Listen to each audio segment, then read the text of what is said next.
ఇంకా తరువాత అంశము తినటం, ఆరోగ్యం.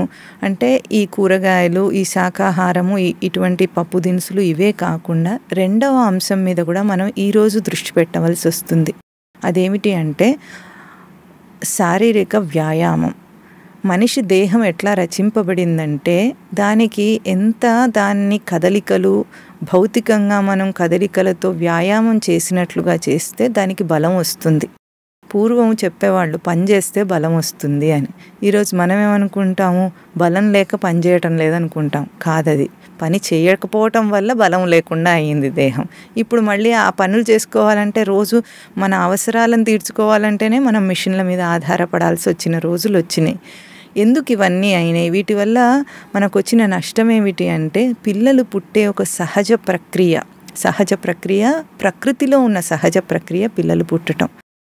ఇప్పుడు అది ఎట్లా జరగాలి? ప్రసవం అనేది ఎట్లా ఉంటుంది? సహజంగా జరగాలి. ఎప్పుడైతే మన దేహంలో రోజు మనము చూస్తూ ఉంటాం, మలము ఎట్లా విడుస్తున్నాం, మనం ఏ మిషన్ల సహాయం అన్న తీసుకుంటున్నామా? లేదు. జీర్ణాశయము ఎట్లా రచింపబడిందంటే చక్కగా మూతి నుండి మలద్వారం దాకా పూర్తి రచన దానిది ఎట్లా ఉంది. ఆహారం తీసుకున్న దగ్గర నుండి ఏ భాగాల్లో ఏమేమి దాన్ని జీర్ణింపజేయాలో ఆయా రసాయనాలన్నీ ఉత్పత్తి అవుతూ ఎన్ని గంటల కాలము జీర్ణకోశంలో ఉండాలో అన్ని గంటల కాలం తీసుకొని అది పూర్తిగా జీర్ణమై దేహానికి కావలసిన అన్నిటినీ కూడా దాంట్లోంచి ఫిల్టర్ చేసి ఎక్స్ట్రాక్ట్ చేసుకుంటుంది. అంటే దాంట్లోంచి పీల్చుకుంటుంది. అసిమిలేషన్ అంతదాకా చేసి అవసరం లేనివి, దేహము జీర్ణించుకోలేని పదార్థాలన్నిటినీ కూడా మల రూపంలో మనం రోజు విసర్జన చేస్తున్నాం. దానికి మనం ఏం కష్టపడుతున్నాం చెప్పండి? దేహ రచన ప్రకారంగా అది జరుగుతుంది. మరి పిల్లలు పుట్టడం అనేది కూడా దేహంలో గర్భాశయం అనే ఒక సిస్టంలో జరుగుతుంది కదా. మరి అటువంటప్పుడు సిజేరియన్ ఆపరేషన్ అనేది ఎందుకు వచ్చింది? అది అసలు మనుషుని బలహీనుల్ని చేస్తుందా? దానివల్ల లాభాలు ఉన్నాయంటే, ఒకప్పుడు స్త్రీలు ఇంతమంది పిల్లల్ని కంటారు, బలంగా ఉంటారన్నది ఎంత సత్యమో, చాలామంది స్త్రీలకు ప్రసవంలో మరణం కూడా సంభవించేది. ఇది కూడా మనము పరిగణించవలసిన అంశమే. అట్లా మరణాలు ఎందుకు అవుతాయి అంటే సహజ ప్రక్రియ అయినప్పటికీ కూడా కొన్ని విపత్కర పరిస్థితుల్లో, అంటే ద్వారం తెరుచుకోకపోవటం కానీ, లేదా బిడ్డ తల కిందికి సమయానికి రాకపోవటం కానీ, అటువంటివి జరిగినప్పుడు అటువంటి మరణాలు సంభవించేవి. శిశువులు, తల్లులు కూడా చాలామంది మరణించేవాళ్ళు. అందుకని ఇప్పుడు సైన్స్ ఏం చేసింది? దానికి ఒక మంచి ఉపాయం కనుగొన్నది శస్త్రచికిత్స. అటువంటి విపత్కర పరిస్థితుల్లో శస్త్రచికిత్స ద్వారా ఆ బిడ్డను బయటికి తీసి తల్లిని, శిశువుని ఇద్దరిని కాపాడే ఒక మంచి పనిని చేసింది సైన్స్. మనం ఒప్పుకోవాలి దాన్ని. కానీ అది ఈరోజు మనిషి యొక్క దుష్టబుద్ధి వల్ల, వ్యాపార ధోరణి వల్ల ఏమైంది? మనుషుల్ని బలహీనం చేసేసింది. ఇంతమందికి ప్రసవం జరగకుండా, సహజ ప్రసవం జరగకుండా సిజేరియన్ ఆపరేషన్లు అవుతున్నాయంటే ఇందులో ప్రజలది దోషం ఉంది, అదే సమయంలో డాక్టర్లది కూడా దోషం ఉంది. రెండూ ఉన్నాయి. డాక్టర్లదేమో, హాస్పిటల్లదేమో వ్యాపార దృష్టి. ఇది అందరికీ తెలిసిన సత్యమే, అందరూ చెబుతున్న సత్యమే. అయినప్పటికీ అట్లాంటి వ్యాపార దృష్టి ఉన్నప్పుడు, వాళ్ళు మనల్ని మోసం చేస్తున్నారన్నప్పుడు కూడా మనం ఎందుకు వెళ్లాల్సి వస్తుంది అంటే మనం శ్రద్ధగా జీవించకపోవటం వల్ల. మన బాధ్యత మనం తీసుకుంటే, రోగాలే రాకుండా మనం చేసుకుంటే వాళ్ళు మనల్ని మోసం చేయలేరు కదా. అట్లాగే ఇప్పుడు తల్లి ఎప్పుడైతే బిడ్డను కనబోతుందో అటువంటి శారీరక వ్యాయామం కూడా చాలా ముఖ్యమైనది. ఎందుకు? ఈరోజు సెడెంటరీ లైఫ్ స్టైల్ అంటున్నారు. సెడెంటరీ లైఫ్ స్టైల్ అంటే ఎక్కువగా స్త్రీలందరూ కూడా పురుషులతో సమానంగానే, పురుషులు కూడా తిరిగి పనిచేయటం లేదు, స్త్రీలు కూడా తిరిగి పనిచేయటం లేదు. ఎక్కువగా సాంకేతికత వచ్చిన తర్వాత మనం కంప్యూటర్లలో ఎక్కువగా పనులు చేసుకోవటం కానీ, లేదా ఇంటి పనులు కూడా పని మనుషుల చేత కానీ, మిషన్ల చేత కానీ చేయించుకోవటం కానీ, ఇటువంటివన్నీ వచ్చినప్పుడు ఏమైంది? ఏదైనా బటన్ నొక్కితే అయిపోతుంది. ముందు కాలంలో ఒకటి ఏదైనా రుబ్బాలంటే మనం చాలా శారీరక వ్యాయామం ఉండేది. కానీ ఇప్పుడు అదేం లేదు. మనకు బటన్ నొక్కితే మిక్సీ ఆన్ చేస్తే అన్నీ వస్తాయి. ఇప్పుడు అది కూడా లేకుండా రెడీమేడ్గానే పిండి కావాలి. ఆ రెడీమేడ్ పిండి కూడా పోయి ఆర్డర్ ఇస్తే మనకు ఆహార పదార్థాలు వచ్చేయాలి. ఆహారం కాదు, తిండి అనాలి దాన్ని. ఆ తిండి రావాలంటే ఫోన్ కొట్టాలి. ఒక ఫోన్ కాల్తో అంతా వచ్చేస్తుంది. అంటే మనం ఏం శ్రమ పడ్డామని, దేహం ఏం శ్రమ పడిందని దానికి అంత తిండి పెట్టాలి ముందు. దేహానికి తిండి అంటే బండికి పెట్రోల్ పోసినట్టు, అది నడవటానికి కావాల్సింది. ఎంత నడిపిస్తే అంత పెట్రోల్ పోస్తాం, కానీ ట్యాంక్ ఫుల్ చేసుకొని అక్కడే పెడితే పెట్రోల్ ఖర్చు అవ్వదు కదా. అప్పుడు ఏం చేస్తాము, మనం పోయించాము, పెట్రోల్ పోయించాం కదా బండికి. అట్లాగే మరి శరీరము పని చేయకుండానే దానికి తిండి, కొద్దిగా కూడా కదలిక లేకుండానే తిండి పెడుతూనే ఉంటే ఆ జీర్ణాశయం జీర్ణింప చేసుకోలేక అజీర్ణ వ్యాధి వల్లనే, అంటే తిన్నది సరిగ్గా జీర్ణం కాకపోవటం అనేది ఎప్పుడు మొదలవుతుందో అప్పటి నుండి రోగాలు పుడతాయి. ఆ రోగాలలో ముందు మనకు కనిపించేది కాన్స్టిపేషన్, మలబద్ధకం. మలబద్ధకం ద్వారా ఎట్లాగైతే రోగాలు పుడుతున్నాయని మనం తెలుసుకుంటామో, ప్రసవం జరగకపోవటం కూడా అటువంటిదే. లేకపోతే సత్యనారాయణరాజు గారు ఏం చెప్తారు, పంది 15 మంది పిల్లల్ని కంటుంది, ఎట్లాగూ మనం దొడ్లోకి వెళ్ళొచ్చినంత అంతకంటే సునాయాసంగా కంటుందట, చకచకా పుట్టేస్తూ ఉంటాయి. దానికి ఎవరు ఆపరేషన్ చేయటం లేదే. ఎందుకు? పంది ఏం చేస్తుంది, అదేం తినాలో దానికి తెలుసు, అదే తింటుంది. మనం ఏం చేస్తున్నాం, ఏం తినాలో తెలియక ఏదేదో తినేస్తున్నాం. కనుక ఆహార నియమం మొదటిది సహజ ప్రసవం కోసము, శారీరక దృఢత్వం కోసం. రెండవది ఏమిటి, వ్యాయామం. రోజు పనులు చేసుకోవటం లేదు కాబట్టి ఎక్కడికి తిరిగే అలవాట్లు, అంటే వాకింగ్ లాంటివి చేసే అలవాట్లు లేవు. మనము ఏ రకమైన కార్యము మనం ఈ దేహంతో చేయటం లేదు కనుక, ఫిజికల్ ఎక్సర్సైజ్ చేయటం లేదు కనుక ఇప్పుడు ఆసనాలు వేయటం అనేది అనివార్యమైంది సహజ ప్రసవం కోసం. ఏమైందండి, సిజేరియన్ ఆపరేషన్ చేసుకుంటే సులభంగా ఉంటుంది కదా, కాస్త డబ్బు ఖర్చు అవుతుంది, మా దగ్గర డబ్బులు బాగా ఎక్కువ ఉన్నాయంటే ఒక విషయం గుర్తించాలి. శిశువు దేహంలోంచి బయటికి వస్తున్నాడు. ఆ దేహంలోంచి బయటికి రావటానికి కొన్ని హార్మోన్స్ అన్నీ రిలీజ్ అవుతాయి. దేహం చక్కగా వ్యవస్థ చేస్తుంది అక్కడ ఆ శిశువు బయటకు రావడానికి. ఎముకలన్నీ వదులవ్వటము, దారిని తయారు చేయటము అన్నీ. అయినప్పటికీ కూడా ఏ ద్వారం గుండా శిశువు బయటికి వస్తున్నాడో అంత చిన్న ద్వారం నుండి ఆ దేహాన్ని స్క్వీజ్ చేసుకొని మలుచుకొని బయటికి రావాలి. ఇది రెండవ పోరాటం. మొదటిది ఏమిటి, ఆ ఒక్క కణంలో ఉన్న వీర్య కణంలో ఉన్న శిశువు తల్లి అండం దాకా చేరటం అనేది మొదటి పోరాటం, అక్కడే జరుగుతోంది. తర్వాత రెండవది ఏమిటి, తల్లి దేహం నుండి బయటికి రావటం, గర్భం నుండి బయటికి రావటం. ఈ పోరాటం చేయకుండా ఆటోమేటిక్గా ఏ శ్రమ లేకుండా అప్పటి నుండే పిల్లవాడికి మనం చక్కగా పొట్ట కోసేసి బయటికి తీస్తామంటే అక్కడ జీవుడు పొందవలసిన అనుభవాన్ని మనం వాడికి దూరం చేస్తున్నాం. పూర్వం దీన్ని ప్రసవ వేదన ఏమనేవారంటే దాన్ని ప్రసూతి వైరాగ్యం అనేవాళ్ళు. స్త్రీకి ఆ వైరాగ్య భావన వస్తుంది, పుట్టే జీవుడికి కూడా ఆ వైరాగ్య భావన వస్తుంది. వైరాగ్యం అంటే ఏమిటండి, కష్టపడాలి, దేహంతో తెలియాలి. కష్టం తెలిస్తే మళ్ళీ దేహం వద్దంటాడు వాడు.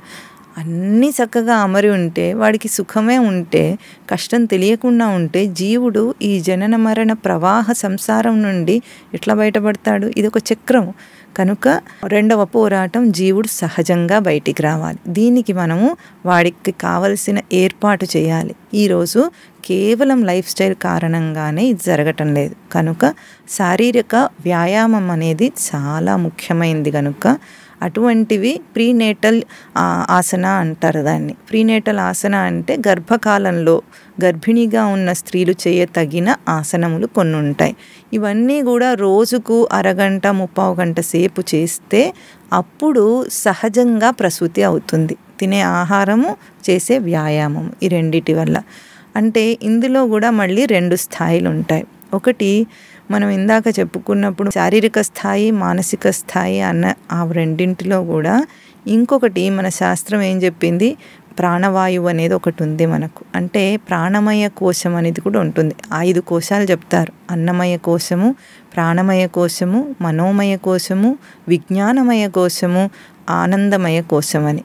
ఇన్ని కోశాలతో ఏర్పడిన దాంట్లో ప్రాణమయ కోశం అనేది చాలా ముఖ్యమైనది. అంటే మన దేహంలో ఉన్న అవయవాలన్నీ కదలాలంటే దేని చేత కదులుతున్నాయంటే పంచవాయువుల చేత ఈ కదలికలు జరుగుతున్నాయి మనకు. ఆ వాయువుల సమతులన అంటే ప్రాణస్య ఆయామం అంటే వాటిని సరిగ్గా మనము బ్యాలెన్స్ చేయటం అన్నమాట. బ్రెత్ బ్యాలెన్స్ అంటారు దీన్ని. ఈరోజు ఇదొక వైద్యం కూడా తయారైంది. అటువంటి ఈ ప్రాణాయామం అనేది కూడా మనకు పూర్వం నుండే చెప్పబడింది. మనం పీల్చుకునే గాలి అంతా కూడా ముక్కు ద్వారా ఊపిరితిత్తుల్లోకి వెళుతుంది. సాధారణంగా మనుషులందరూ కూడా దీన్ని కూడా సరిగ్గా వాడుకోవటం లేదు. అంటే గాలి పీల్చినప్పుడు ఊపిరితిత్తులు ఒక బలూన్ లాగా ఉబ్బాలి. ఉబ్బడం అంటే పెరుగుతాయి. అవి ఎట్లా ఉంటుంది, వ్యాకోచం అంటాం మనం దాన్ని. వ్యాకోచంలో ఏం జరగాలి, పూర్తి స్థాయిగా గాలిని పీల్చుకోగలగాలి, మళ్ళీ దాన్ని పూర్తిగా వదలగలగాలి. అంటే ప్రాణవాయువును పీల్చడం, కార్బన్ డైఆక్సైడ్ని విడవటం అనేది స్పష్టంగా జరిగితే అసలు రోగాలే రావు. కానీ మనుషుల అలవాట్లు, బద్ధకాలు, ఇవన్నీ ప్రవృత్తుల వల్ల గాలి పీల్చటంలో కూడా సరిగ్గా పీల్చటం లేదట మనిషి. పీల్చినా ఇప్పుడు ఎటువంటి గాలి ఉంది, మనకంతా కలుషితమైన గాలే ఉంది. కనుక ప్రాణాయామ క్రియలు కొన్ని ఉంటాయి. ఆ ప్రాణాయామ క్రియలు అంటే మౌలికమైనవే, లోతుగా వెళ్ళకపోయినా సరే మౌలికమైనవి కొన్ని చేస్తే ఎట్లా ఉంటుంది, దీనివల్ల శరీరంలో ఈ గాలి పీల్చటము వదలటం అనే ఒక బ్యాలెన్స్ని మనం తీసుకొచ్చినప్పుడు శారీరక ఆరోగ్యమే కాకుండా ఈ గాలి పీల్చటం మీద మనం ఎప్పుడైతే ఈ బ్యాలెన్స్ని మన పూర్తి ఎరుకలో చేస్తామో, ప్రాణాయామం అంటేనే కావాలని చేసేది. అంటే ఏమిటి, ఇప్పుడు మనం శ్వాస పీల్చేటప్పుడు మనకు ఎరుక ఉండదు, దానంతట అదే జరుగుతోంది శ్వాసక్రియ. కానీ ఇప్పుడు ప్రాణాయామంలో మనం కావాలని దాని మీద గుర్తించి ఎరుక నిలిపి చేస్తాం. ఆ బ్యాలెన్స్ని మన కంట్రోల్లోకి తీసుకొస్తున్నాం. రోజు ఒక 5 నిమిషాలు 10 నిమిషాలు అభ్యాసం అంతే. ఇది అందరూ కూడా చేయొచ్చు. ఇప్పుడు గర్భిణీ స్త్రీలు శ్రద్ధగా చేయాలి. అప్పుడు ఏమవుతుంది, కేవలం ఇందాక చెప్పుకున్న ప్రాణాయామ క్రియ శరీరానికే కాకుండా మనస్సు యొక్క చంచలత్వాన్ని కూడా అది నిగ్రహిస్తుంది. అంటే ఇప్పుడు చూడండి, రోజు మనం తిరుగుతున్నప్పుడు మనుషులతో మాట్లాడుతుంటే మాటలు వస్తూ ఉంటాయి, అనేకంగా మాటల్లో స్పర్ధలు వస్తుంటాయి. మనం ఇంట్లో వాళ్ళతో కావచ్చు, బయట పనిచేసే చోట కావచ్చు, ఎక్కడైనా సరే ఒక మనిషికి మాట స్పర్ధ వచ్చిందంటే మనస్సు వికలమైపోతుంది. మనస్సు వికలమైపోతే అది నేరుగా గర్భస్థ శిశువు యొక్క వాడి మీద ప్రభావం చూపిస్తుంది, వాడి ఎదుగుదల మీద. కనుక మామూలప్పుడే మనస్సు పాడైపోతే మనిషి వికలమైపోతాడు, ఏం చేస్తున్నాడో అర్థం కాదు. అదే కదా ఈరోజు అందరికీ ఉన్న సమస్య, ప్రశాంతత లేదు. అన్నీ ఉన్నాయి వసతులు, కానీ ప్రశాంతత లేదు. అది మనస్సుకు కావాలి. ఇది ప్రాణాయామ క్రియ ద్వారా కూడా మనస్సు యొక్క చంచలత్వాన్ని నిగ్రహించవచ్చు. అంటే ఎవరైనా ఒక మాట అన్నారు, వెంటనే మనస్సు చివుక్కుమంటుంది. చివుక్కుమన్న ఈ మనస్సు గర్భిణీ స్త్రీలో ఏమవుతుందంటే నీ ఒక్క మనస్సే కాదు, లోపల ఇంకొక శిశువు పెరుగుతున్నాడు. ఆ శిశువు అంటే ఇప్పుడు ఏమిటి, ఒక దేహంలో 2 జీవాలు ఉన్నాయి, 2 ప్రవృత్తులు ఉన్నాయి, భిన్నమైన ప్రవృత్తులు. ఇది చాలా విశేషమైంది కదా. ఆ జీవుడికేమో ఇంకా దేహం పూర్తి కాలేదు, కానీ జీవుడుగా వాడు ఉన్నాడు. ఇప్పుడు ఈ తల్లి అనే జీవుడు ప్రతి స్పందనను కూడా ఆ జీవుడు కూడా అంతే అనుభవిస్తాడు. కనుక ఇట్లా బయట మాట్లాడే విషయాల్లో కానీ ఏదైనా వస్తున్నప్పుడు బాధిస్తుంది. ఆ బాధను నిగ్రహించాలంటే ఏం చేయాలి, ఎందుకంటే విషయాలను తప్పించలేము, ఎవరి స్థితిగతులు వాళ్ళకు ఉంటాయి. అవన్నీ ఉన్నా కూడా వాటి ప్రభావం తన బిడ్డ మీద పడకుండా ఉండాలంటే తల్లి చాలా జాగరూకంగా ఉండాలి, మెలకువతో ఉండాలి. ఏం చేయాలి, అది ఏదైనా సరే వచ్చిపోయేదే కదా, మనం తర్వాత మర్చిపోతాం. కానీ ఆ సమయంలో దాని ప్రభావం ఎక్కువైంది అంటే మనం ఏం చేస్తాము, దాన్ని ఎక్కువసేపు మననం చేసి ఆ మాట అన్నారు అని ఎంతసేపు నిలుపుకుంటామో అంతసేపు శిశువు బాధపడుతున్నాడు లోపల. కనుక ఈ మనస్సును కూడా నిగ్రహించటానికి ప్రాణాయామం చాలా ఉపయోగపడుతుంది. కనుక ప్రాణాయామ క్రియలు శారీరక వ్యాయామమును ఆసనాల రూపంలో చెప్పింది మన శాస్త్రం.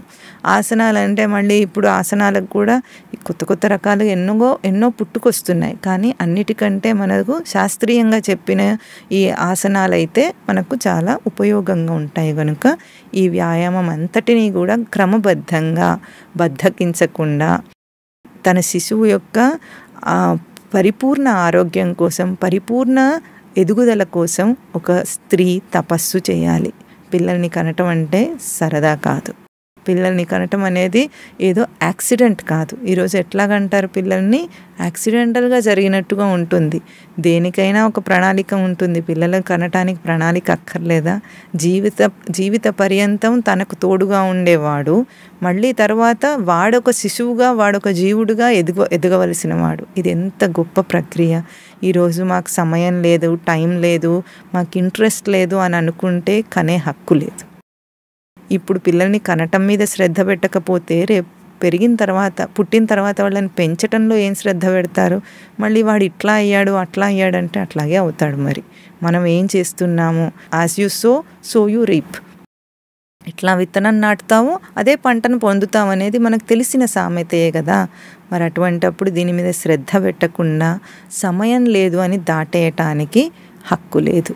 ఎందుకు ఈ ప్రక్రియను ఒక స్త్రీకే ఇచ్చారంటే అంత ఓర్పు నేర్పు స్త్రీలకే ఉంటుంది కనుక, అది సహజంగా ప్రకృతి సిద్ధంగా వచ్చిన లక్షణం స్త్రీలకు కనుక ఇది ఇచ్చారు. కనుక ఈ వీడియోలలో చూపించే ఈ ఆసనాలను అభ్యాసం చేసి అందరూ ఆచరిస్తే తప్పకుండా ఒక పరిపూర్ణమైన జీవుడికి జన్మనిచ్చి, సంస్కారవంతుడికి జన్మనిచ్చి, తద్వారా సమాజానికి దేశానికి కూడా ఉపయోగపడేవాడిని తయారు చేయగలుగుతారు. అయితే ఒక్క చిన్న అంశం ఏమిటంటే ఈ యోగాసనాలను తప్పకుండా నిపుణుల పర్యవేక్షణలో మాత్రమే అభ్యాసం చేసి తర్వాత వాళ్ళు నేర్చుకోవాలి. ఇది మీకు తెలియటం కోసం మాత్రమే ఇక్కడ చూపించబడుతుంది. నిపుణుల పర్యవేక్షణలో చేయాలి. చేయకుండా ఆ సమయంలో రిస్క్ తీసుకోకూడదు ఎవరు. అందరూ కూడా ఇవన్నిటినీ తెలుసుకొని ఆచరించి మంచి శిశువులను కనాలి. తద్వారా సమాజం మారాలి.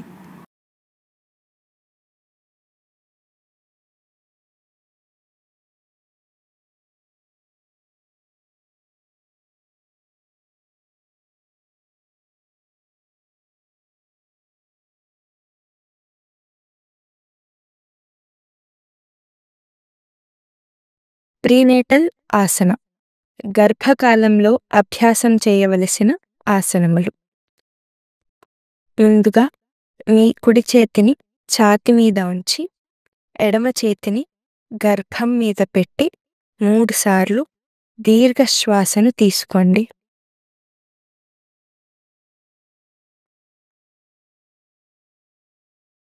మరొకసారి శ్వాస తీసుకోండి.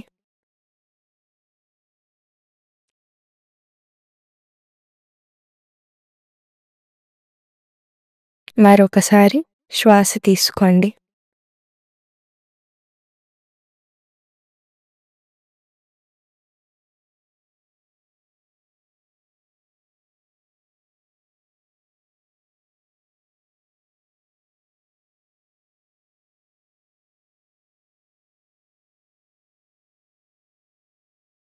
ఇప్పుడు మనం నాడీ శోధన ప్రాణాయామం చేస్తున్నాం. ముందుగా మీ ఎడమ చేతి యొక్క బొటన వ్రేలును మరియు చూపుడు వ్రేలును కలిపి చిన్ముద్రలో పెట్టి మీ ఎడమ కాలు మీద ఉంచండి. మీ కుడి చేతి చూపుడు వ్రేలును మధ్య వ్రేలును మడిచి ఇట్లా విష్ణుముద్రలో పెట్టండి. ఇప్పుడు మీ బొటన వ్రేలుతో కుడి ముక్కును మూసి ఎడమ ముక్కు నుండి గాలిని పీల్చండి. ఎడమ ముక్కు అనామిక వేలు అంటే ఉంగరపు వ్రేలుతో మూసి కుడి ముక్కులో నుంచి గాలిని బయటికి వదలండి. మళ్ళీ కుడి ముక్కులో నుంచి గాలి పీల్చి ఎడమ ముక్కులో నుంచి గాలిని వదలండి. ఇట్లా 6 సార్లు చేయాలి.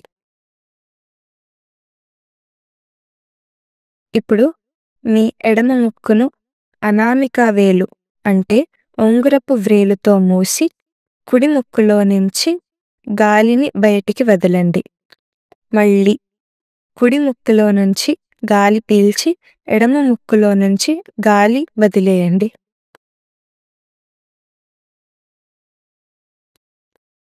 ఇట్లా 6 సార్లు చేయాలి.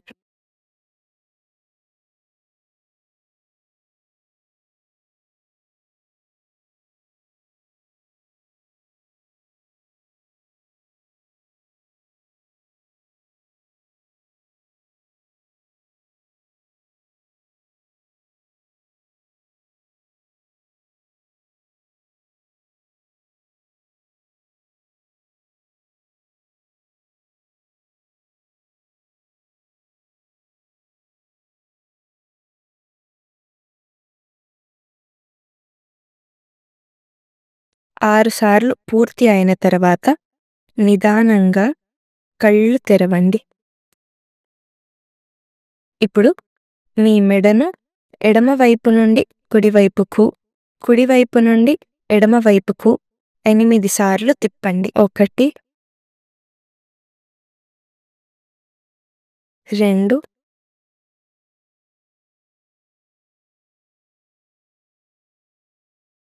3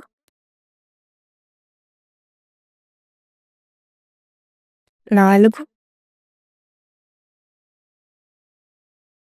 5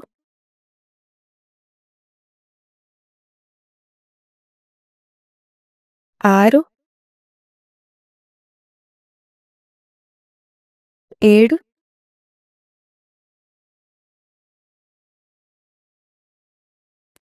8. ఇప్పుడు మీ మెడను ఎడమవైపుకు మరియు కుడివైపుకు భుజములు తగిలేట్లుగా వంచగలిగినంత వంచండి. 1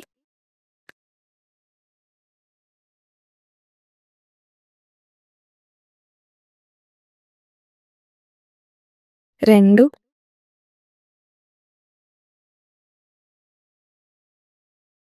3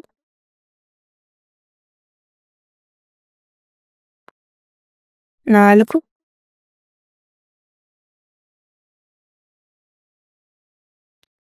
5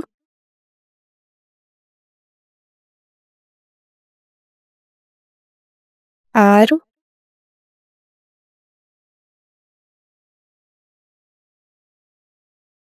7 8. ఇప్పుడు మీ 2 చేతులను ఈ విధంగా పైకెత్తి 2 మోచేతులను భుజానికి సమాంతరంగా పెట్టి గాలి లోపలికి పీల్చండి. ఇప్పుడు గాలి బయటికి వదులుతూ 2 చేతులను దగ్గరికి తీసుకురండి. మళ్ళీ గాలి పీలుస్తూ 2 చేతులను తిరిగి వెనక్కి తీసుకోండి. 1 2 3 4 5 6 7 8. ఇప్పుడు మీ 2 అరిచేతులను భుజం మీద పెట్టి కంప్లీట్ షోల్డర్ రొటేషన్ అంటే భుజాన్ని పూర్తిగా 2 మోచేతులు తగిలేట్లుగా గుండ్రంగా తిప్పండి. క్లాక్ వైజ్ వెనుక వైపు తిప్పండి. 1 2 3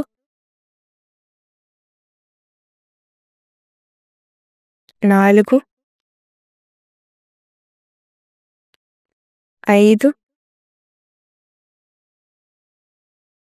6 7 8. యాంటీ క్లాక్ వైజ్ ముందు వైపుకు తిప్పండి. 1 2 3 4 5 6 7 8. ఇప్పుడు మీ 2 చేతులను ముందుకు చాచి అరచేతిని భుజానికి తగిలిస్తూ ముందుకు వెనుకకు 8 సార్లు కదిలించండి. 1 2 3 4 5, 6, 7, 8. ఇప్పుడు మీ చేతులను ముందుకు చాచి రిస్ట్ రొటేషన్. పిడికిలి మూసి 8 సార్లు కుడివైపుకు, 8 సార్లు ఎడమవైపుకు తిప్పండి.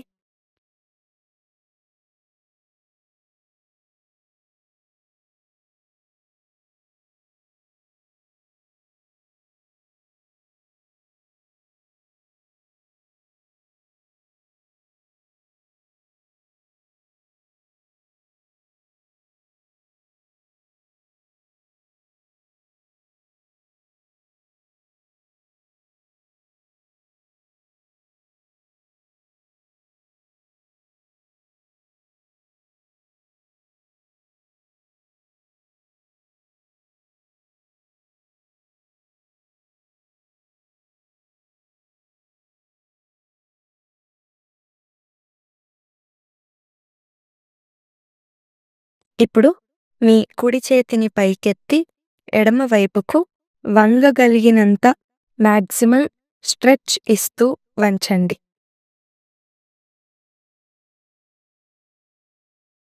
ఇప్పుడు యథాస్థితికి వచ్చి ఎడమ చేతిని పైకెత్తి కుడివైపుకు వంచండి.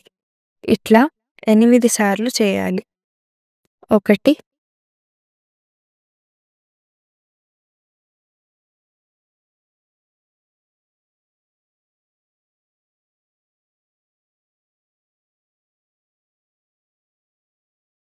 2,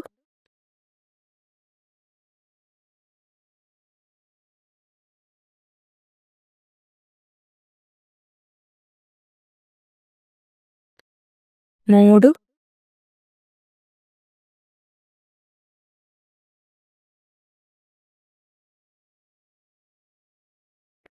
4,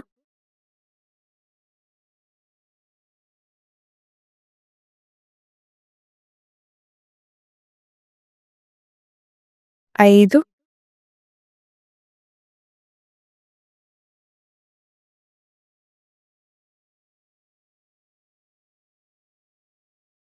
6,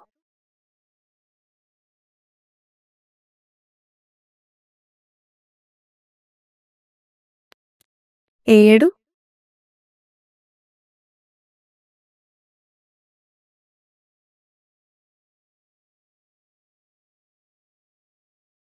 8. ఇప్పుడు మీ 2 కాళ్ళను ముందుకు చాపి చేతులను వెనక పెట్టి సుఖదండాసనంలో కూర్చుని మీ కాలి వ్రేళ్లను ముందుకు వెనక్కు కదిలించండి. 1, 2, 3, 4, 5, 6, 7, 8. ఇప్పుడు మీ పాదములను 8 సార్లు కుడివైపుకు, 8 సార్లు ఎడమవైపుకు గుండ్రంగా తిప్పండి. 1, 2, 3, 4, 5, 6, 7, 8. 8 సార్లు ఎడమవైపుకు గుండ్రంగా తిప్పండి. 1, 2, 3, 4, 5, 6, 7, 8. ఇప్పుడు మీ కాళ్ళను కొద్దిగా దూరంగా పెట్టి లోపలికి, బయటికి భూమిని తాకేట్టుగా కదిలించండి. 1 2 3 4 5 6 7 8. ఇప్పుడు మీ కుడి మోకాలును మడిచి లోపలికి బయటికి కదిలించండి 8 సార్లు. కాలు భూమికి ఆనకూడదు. 1 2 3 4 5 6 7 8. ఇప్పుడు పైకి పెట్టిన కాలిని అక్కడే 8 లెక్క పెట్టే వరకు నిలపడానికి ప్రయత్నించండి. 1 2 3 4 5 6 7 8. ఇప్పుడు కుడి కాలుని కింద పెట్టి ఎడమ కాలితో కూడా అట్లాగే మోకాలిని లోపలికి బయటకి కదిలించండి. 1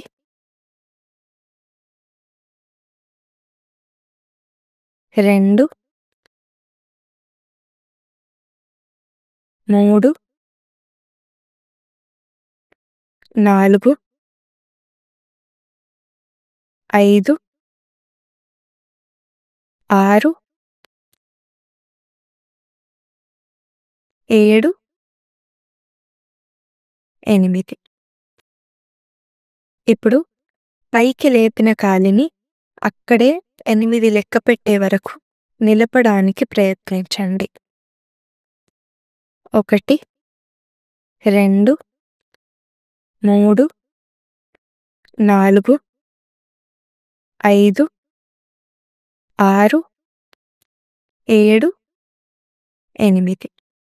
ఇప్పుడు మీ 2 కాళ్ళను వీలైనంత దగ్గరికి తీసుకొని చేతులతో పట్టుకొని తొడలను కదిలించండి.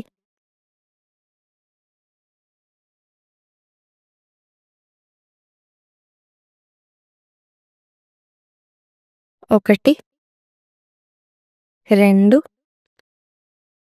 3 4 5 6 7 8.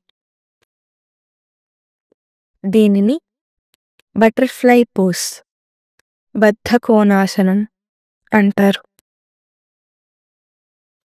ఇప్పుడు వీలైనంత ముందుకు వంగి 8 లెక్క పెట్టే వరకు నిలపడానికి ప్రయత్నించండి. 1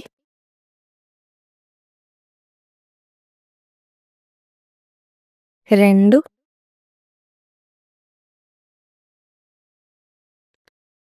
3 4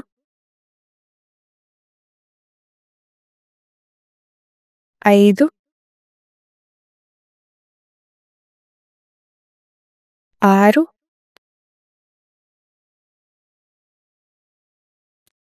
7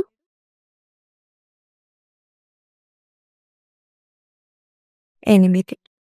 ఇప్పుడు 2 చేతులను మోకాలి మీద పెట్టి మీ వంటి పై భాగాన్ని గుండ్రంగా కుడివైపుకు తిప్పండి.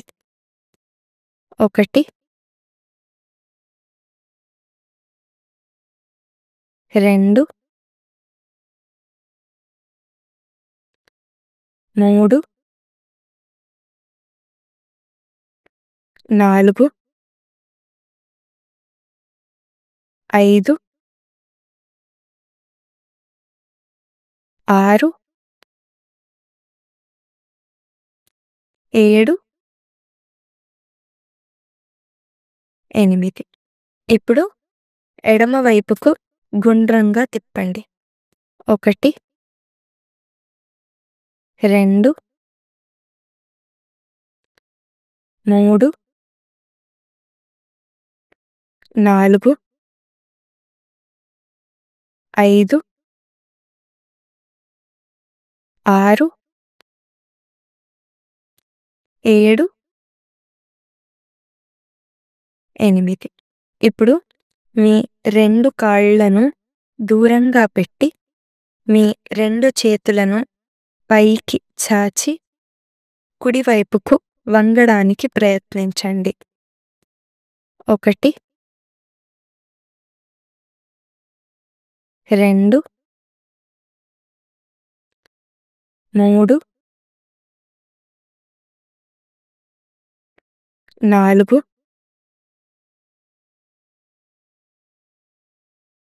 5,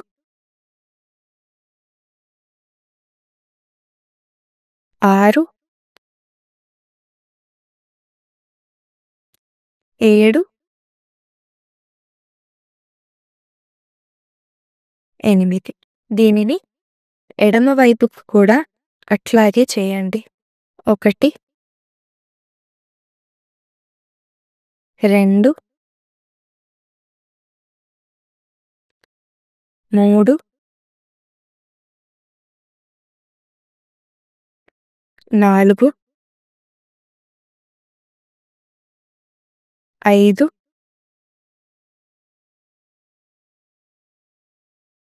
6,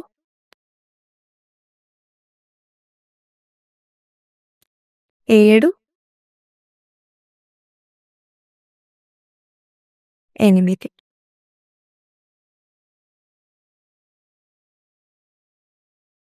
ఇప్పుడు మీ 2 చేతులను కలిపి తిరగలి తిప్పినట్లుగా గుండ్రంగా 8 సార్లు కుడివైపుకు తిప్పండి.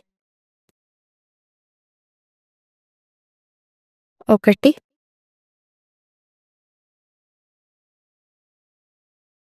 2, 3,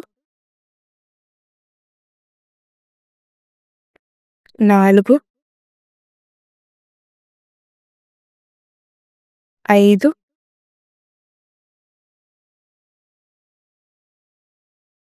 6, 7, 8. ఎడమ వైపుకు కూడా అట్లాగే తిప్పండి. 1,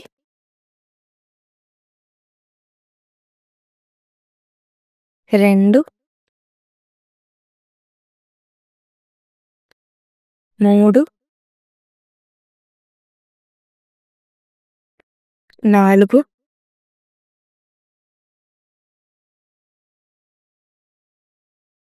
5, 6, 7, 8. ఇప్పుడు మీ కాళ్ళను అట్లాగే ఉంచి మోకాళ్ళను వంచండి. ఈ విధంగా కుడివైపుకు, ఎడమవైపుకు తిప్పండి.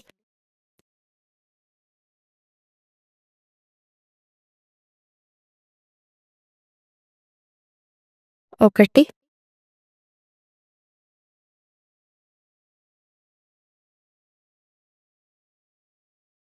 2,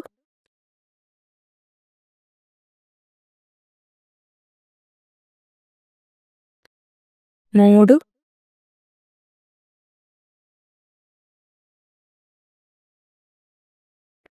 4,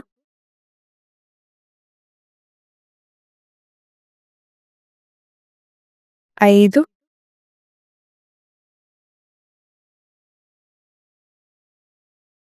6,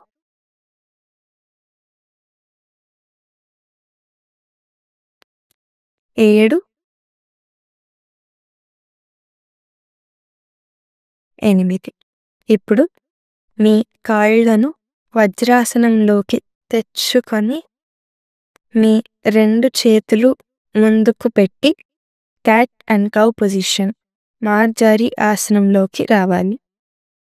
ఇప్పుడు గాలి లోపలికి తీసుకుంటూ మెడ పైకి లేపి వెన్ను కిందకి వంచండి. తర్వాత గాలి వదులుతూ మెడ కిందికి వంచి ఇట్లా వెన్ను పైకి లేపండి.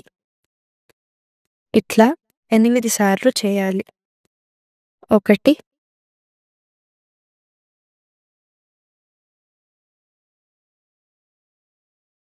2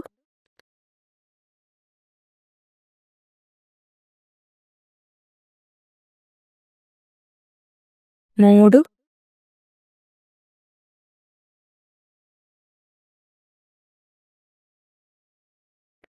4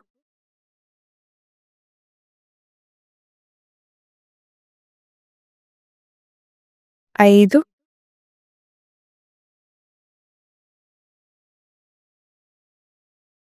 6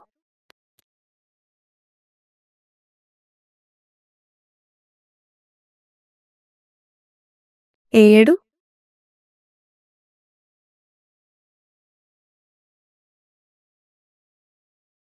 8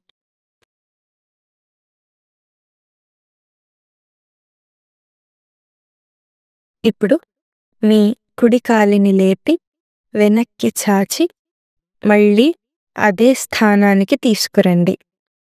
ఇట్లా 8 సార్లు చేయాలి. మీ మోకాలు భూమికి ఆనకుండా ప్రయత్నించండి. 1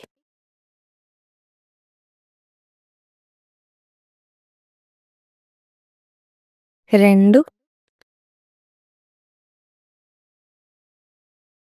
3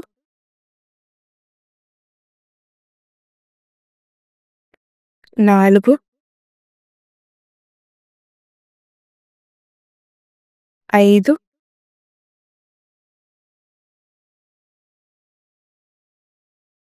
6 7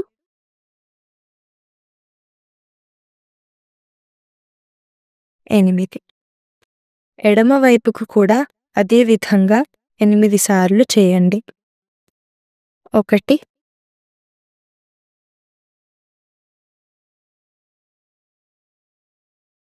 2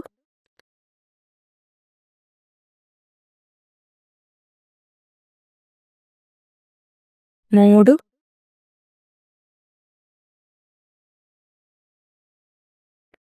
4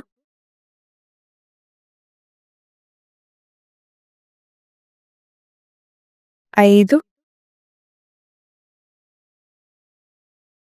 6 7 8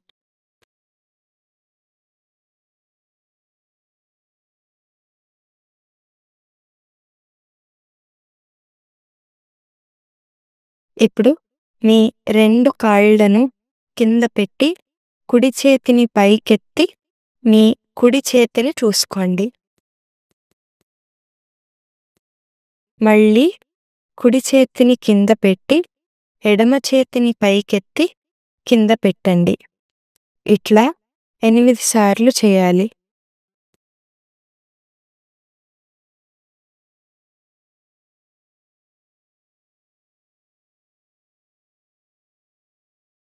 ఒకటి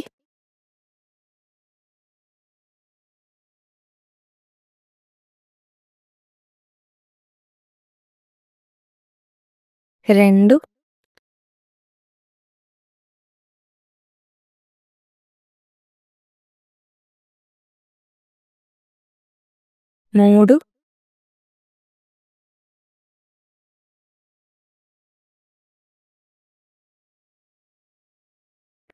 3నాలుగు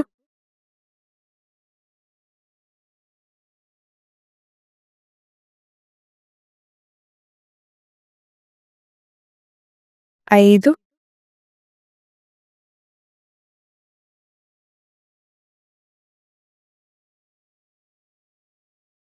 6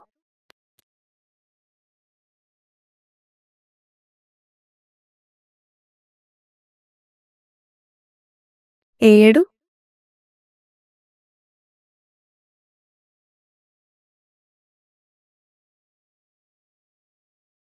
8 ఇప్పుడు మీ 2 మోకాళ్ళను పైకి ఎత్తి పర్వతాసనంలోకి రావాలి. మీ 2 కాళ్ళను భూమికి ఆనేలాగా ప్రయత్నించండి. ఇప్పుడు మీ కుడి కాలిని వీలైనంత పైకి ఎత్తి మళ్ళీ కిందికి తీసుకురండి. తర్వాత ఎడమ కాలితో కూడా అట్లాగే చేయండి. దీనిని 8 సార్లు చేయాలి.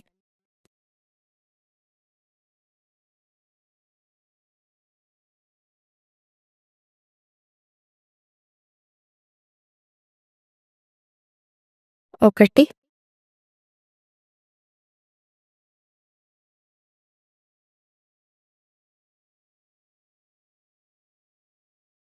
2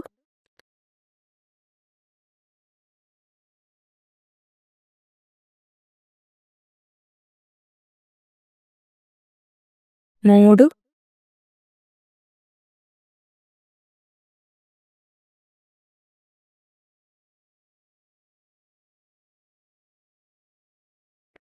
4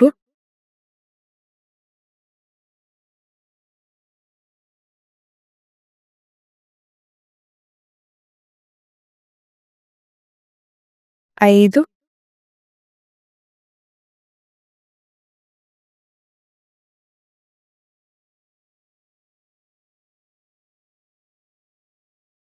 6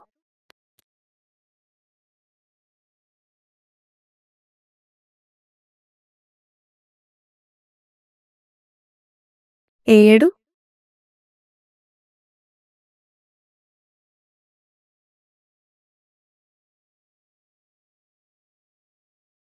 8 ఇప్పుడు నిదానంగా 2 కాళ్ళను ముందుకి తెస్తూ పాదహస్తాసనంలోకి రండి. ఇప్పుడు నిదానంగా పైకి లేచి నించోవాలి. ఇప్పుడు మీ కాళ్ళను నడుముకు సమానంగా వచ్చేలాగా లేపాలి. ఇట్లా 8 సార్లు చేయాలి.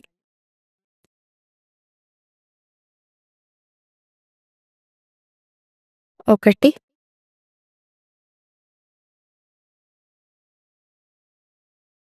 2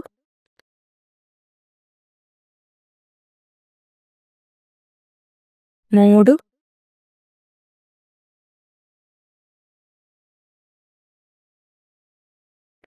4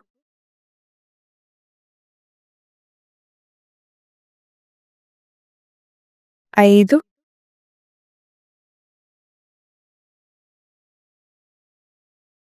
6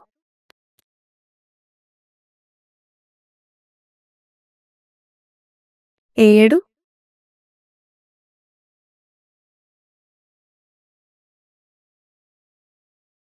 8 ఇప్పుడు మీ 2 చేతులను కలిపి పైకి ఎత్తి కాలి వేళ్ల మీద నించొని సాగదీయండి. ఇట్లా 8 సార్లు చేయండి.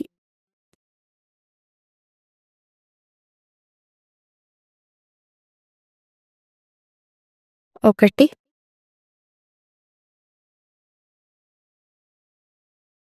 2 3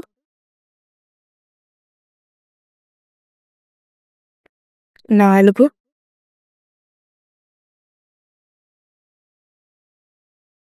5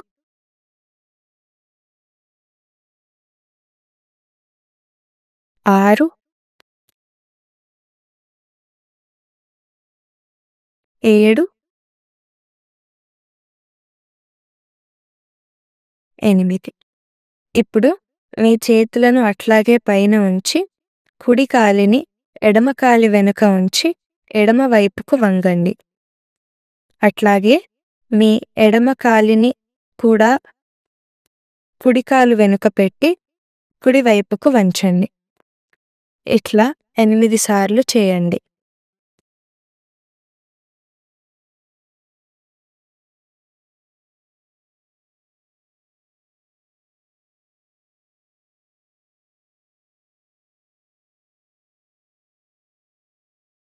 ఒకటి,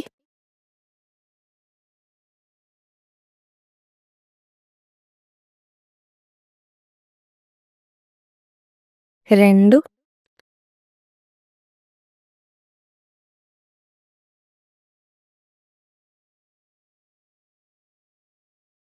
3,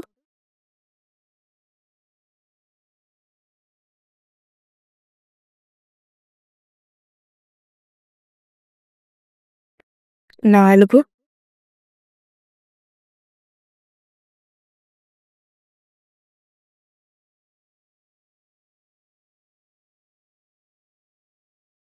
5,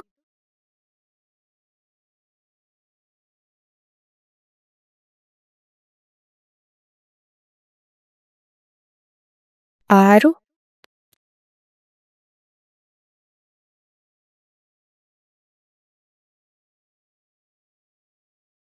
7,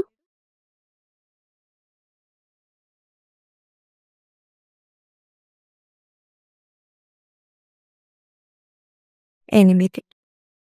ఇప్పుడు మీ 2 కాళ్ళను దూరంగా ఉంచి కుడి కాలిని కుడి వైపుకు 90 డిగ్రీ కోణంలో పెట్టి ఎడమ కాలిని 45 డిగ్రీల కోణంలో పెట్టి మీ మోకాలిని వంచండి.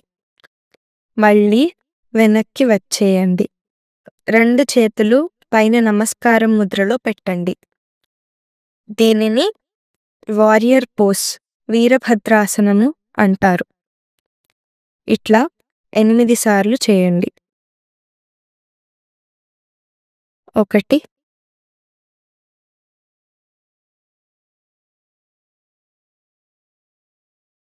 2,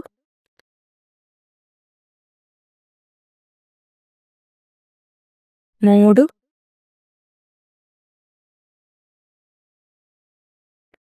4,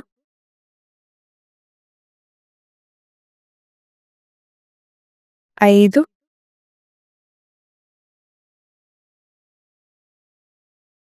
6,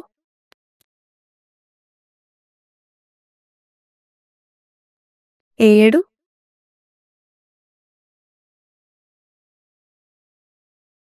8. ఇప్పుడు మోకాలిని వంచి 8 లెక్క పెట్టే వరకు నిలపడానికి ప్రయత్నించండి.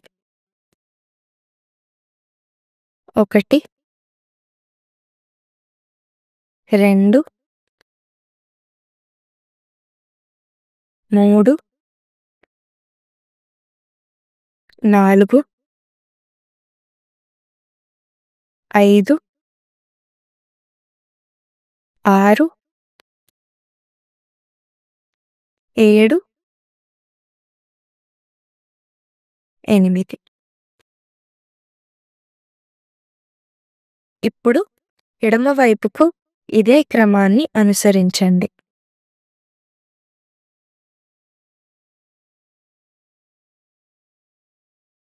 1,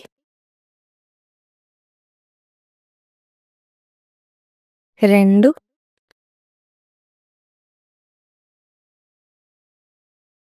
3, 4,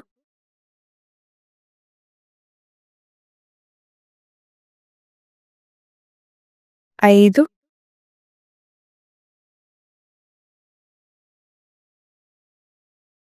6,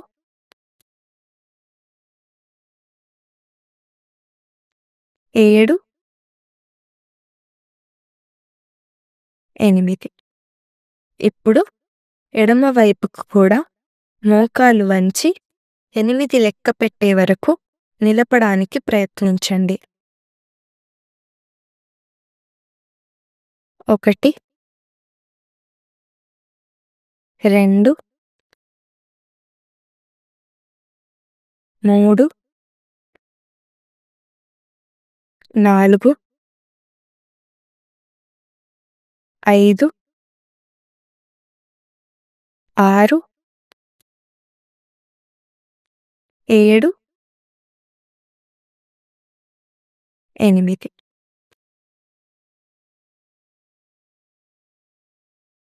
ఇప్పుడు మీ 2 కాళ్ళను దూరంగా ఉంచి 2 మోకాళ్ళను వంచి ఈ విధంగా చేయండి 8 సార్లు.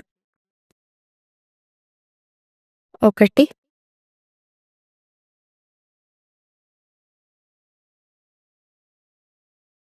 2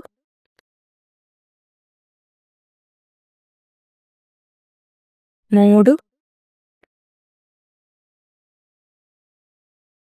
4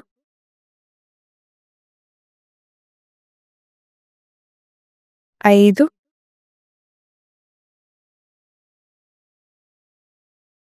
6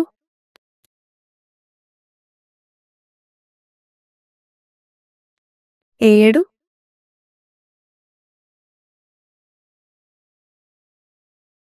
8 ఇప్పుడు కాళ్ళను కొద్దిగా దగ్గరికి పెట్టి ఇంకొద్దిగా ఎక్కువ వంగడానికి ప్రయత్నిస్తూ 8 సార్లు చూపించిన విధంగా చేయండి.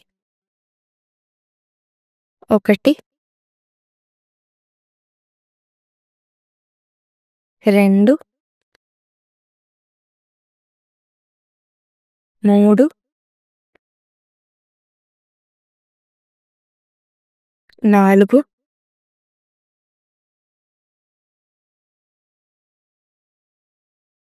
5 6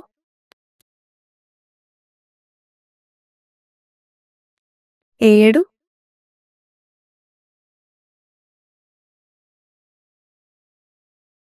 8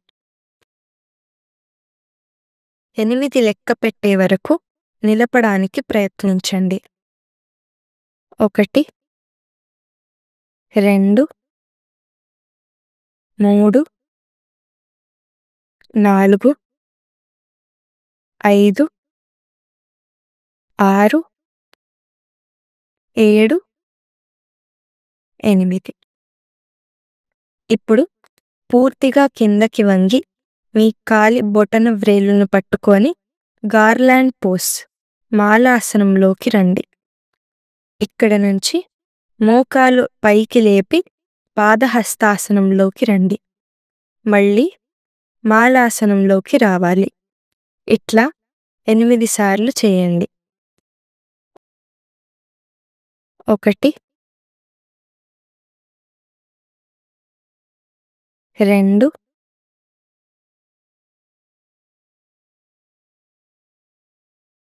3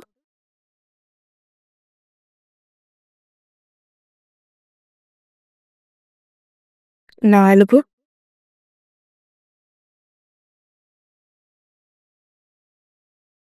5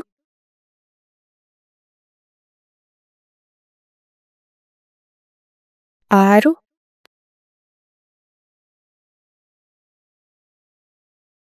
7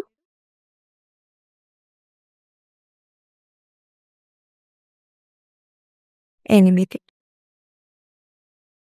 ఇప్పుడు మాలాసనంలో నుండి నిదానంగా శవాసనంలో విశ్రాంతి తీసుకోండి.